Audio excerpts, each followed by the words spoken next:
Hey everyone, I'm Misha Dang. Thank you so much for joining me on my channel. Today we are doing another budget video. Before we jump right on into things, I did want to mention something. First of all, thank you so much to everyone who purchased the Master Plan Planner. It was a chaotic, absolute chaotic January and February, but things have seemed to calm down. We've gotten into the flow.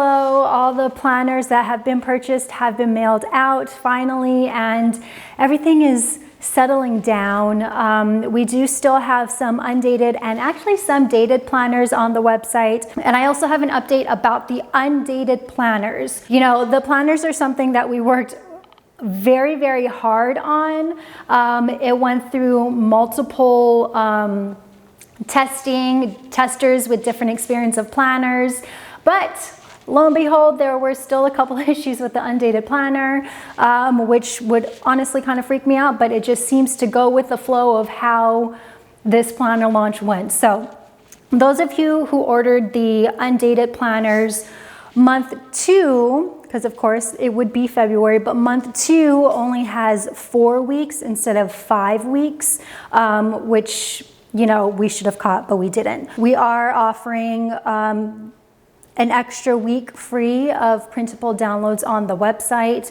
If you are someone who has an undated planner, don't worry, we got you covered. It's free. We actually also have a whole bunch of other free printables on the website for you to access as well. So if you are a part of that undated planner issue, just know that there is an option available to you that is free. And then also in week 8, there were a couple dates that were left on the planner, so you can just go ahead and cross that out. Again, this was all caught because of you all letting me know that while you appreciate the planner, this is what's going on, and we have fixed it. And we've made improvements to it, so this will not be an issue for the new purchasing of the undated planners after this current sellout. So everything is fixed. Just wanted to let you know that I know what's going on and that we have a solution for you. Anyways, let's get started with my February expenses and what to expect for the month of March. Also, speaking of free printables on the Master Plan website, this is a new budget layout that I've been working on. People who follow the Master Plan Instagram have had access to this new printable layout for the budget overview for a really long time, and I actually love it so much. I think I'm probably going to replace all the monthly budget overviews from our current planner, which looks like this. I'll probably replace this with this, because I just think it actually is a way better layout to actually dig deep into what your weekly expenses were for each week.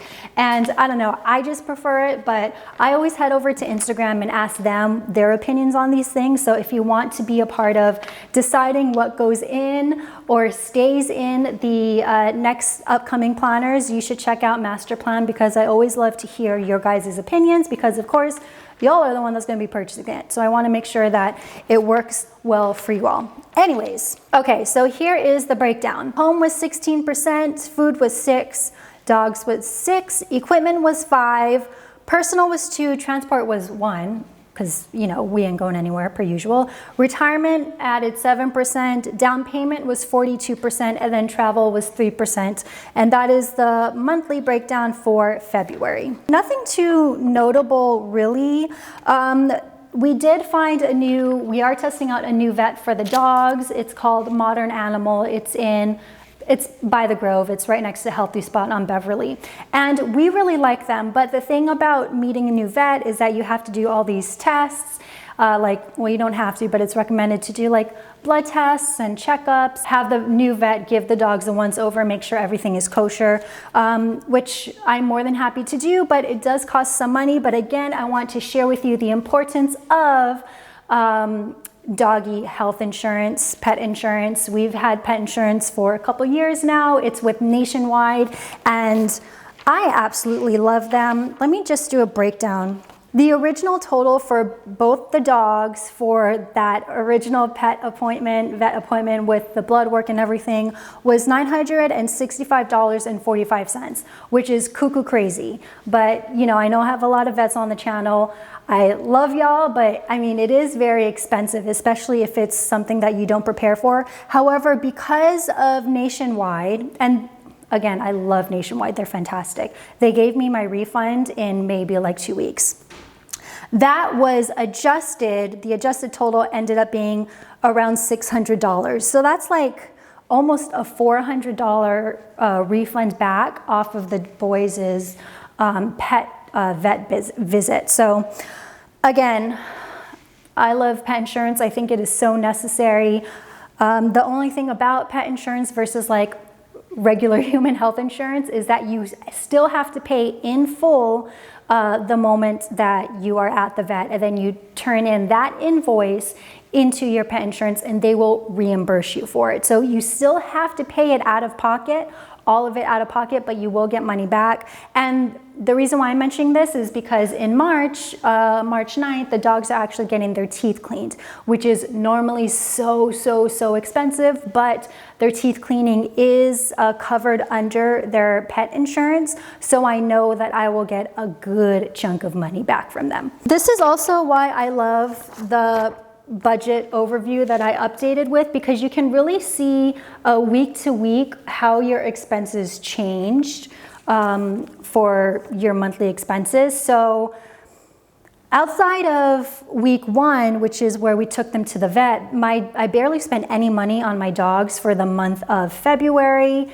Equipment, the first and second week of the months are normally pretty expensive for me because that's when I pay out people who, you know, photographers or editors or graphic designers. But yeah, food is consistently pretty expensive for me, but I feel like I have been under my estimated food budget every month. I mean, we're only in like the second month of the year, but I've been under it every month of the year. So we can go ahead and say that. So I actually might readjust my monthly budget, because looking over my month and then also the month of January, I think I'm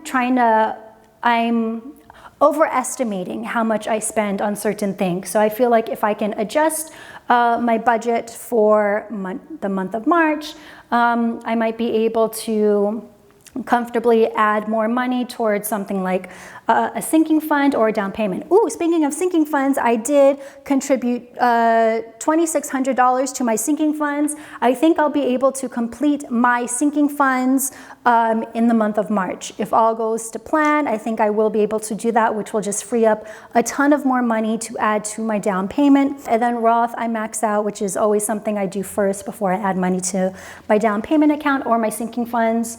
So we did that. So I think I'm going to adjust my food expenses, my transportation expenses. I don't know why I put aside $200 for that. I haven't even spent more than $20 on transportation. So that'll be changed. But I think that'll free up some good amount of money. I am thinking of doing on the Master Plan IG, kind of IG lives every Sunday of me preparing budgeting for the upcoming week.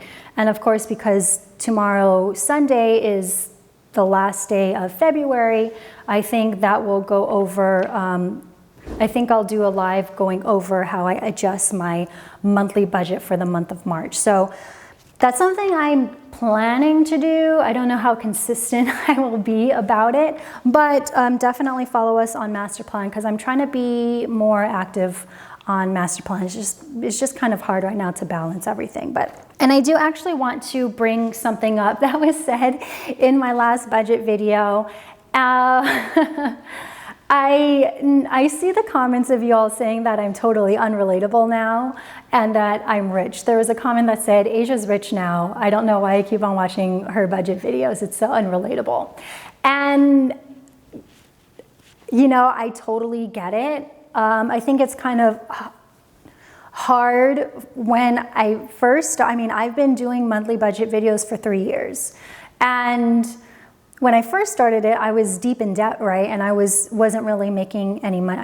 I was making money, but I was still learning how to budget, and I was mismanaging my money, and I was crying all the time. I'm still crying on my channel, but not related to money anymore. So I guess I totally understand that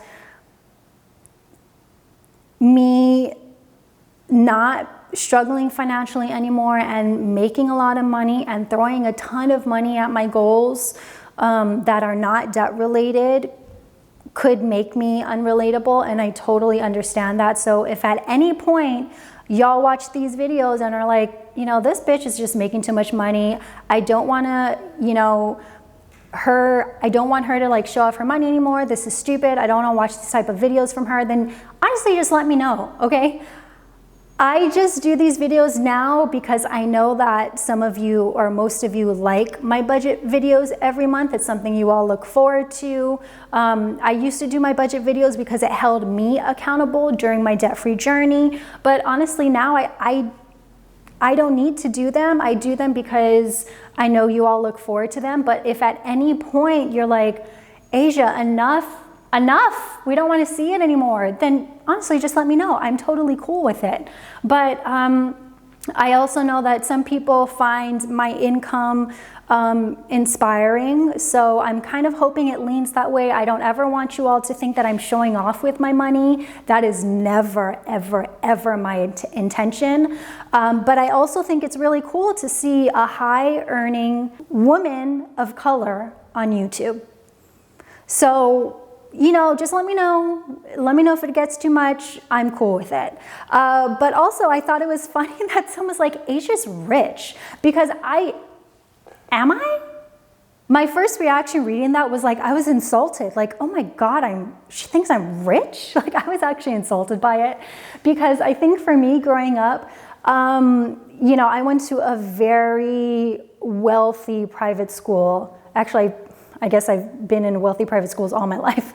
And I was surrounded by rich people and their children. And, you know, a lot of them are still my friends to this day, but a lot of them are really mean to me and really stuck up. So I still have this like really, I guess, bad view of rich people, and that's something that I need to come to terms with, just because, like, you know, I think that's just like a really unhealthy thought to have, especially as you're trying to build wealth or get out of debt. It's just something not healthy to think about or to think of. But to be honest, that's just always been my view of things, especially growing up around really wealthy people while being lower middle class. It was a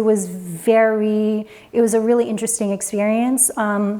So that was my first reaction. But then I sat back and thought about it, because I do know that you guys see the numbers that I bring in and the numbers I'm throwing to, you know, or the numbers I threw to debt, the numbers I'm throwing to my emergency, or not my emergency fund anymore, but like my down payments and my sinking funds and all that. So I know I do make money, but I don't consider myself rich. I mean, I actually don't really know what that means. Like, what is the amount you have to make every month to consider, or every year to be considered rich?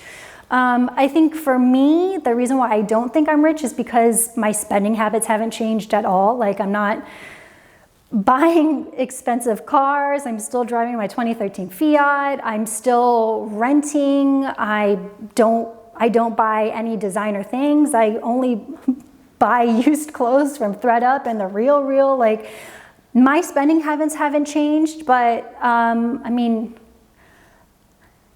I don't know. I mean, it's so weird to think about. I think when someone is rich, I think that means that they don't have to worry about anything financially. And personally, I don't believe I am at that point anymore.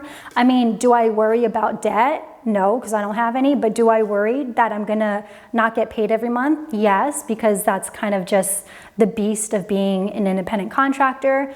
Do I worry that I'm never gonna buy a house even though I'm throwing a ton of money at a down payment? Yes. So I still have financial worries. Even though they are not tied to debt, I still don't feel like I can do whatever the F I want. financially. I can't like just go book a trip to Paris and be fine with it. That will severely impact my month to month. So I don't know. I think that would be a really interesting topic of conversation in the comment section. One, do you still want to see these videos? Because, you know, I don't want to keep on putting it out there if y'all are not into it anymore. And two, what does rich mean to you? I think that would be a really interesting conversation to talk about in the comment section because I don't know. I guess I know this channel is very much surrounded around debt because that has been my life for a really long time, but that is no longer my life currently. So it's time to move towards wealth building. So that's why I think you guys take what you want with it and roll with it in the comment section. But yeah, I was really interested in the comment section from last month's budget video. But you know, there you go. Anyways, I'm Asia Dang. Thank you so much for watching this budget video. Yeah, I'll see you all later. Thanks for watching. Bye.